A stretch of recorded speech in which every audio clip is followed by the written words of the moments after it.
کے لیے ہم تمام علماء نے جگہ جگہ جا کر، مساجد میں جا کر، ہر جگہ جا کر بتایا۔ الحمدللہ حضرت کی وہ شخصیت ہے جو تعارف کے محتاج نہیں ہے۔ اللہ تعالیٰ نے حضرت کو تمام چیزوں سے نوازا ہے۔ آپ کو اللہ نے نسبت سے بھی نوازا ہے، آپ کو اللہ نے علم سے بھی نوازا ہے، آپ کو اللہ نے عہدوں سے بھی نوازا ہے۔ آج صرف اتنا کہہ دینا کافی ہوگا کہ جمعیت علماء کے صدر ہیں حضرت اتر پردیش کے، حضرت امیر شریعت ہیں اتر پردیش کے۔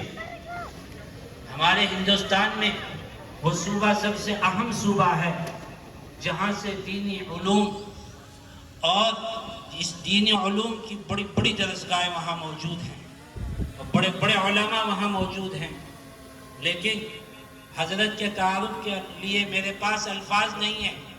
باقی میں اتنا ضرور کہہ دینا چاہتا ہوں کہ ان سب لوگوں نے مل کر حضرت کو اگر امیر شریعت بنایا ہے تو آپ خود فیصلہ کر لیجئے کہ حضرت کوئی تعارف کے محتاج ہے؟ اللہ کا فضل ہے۔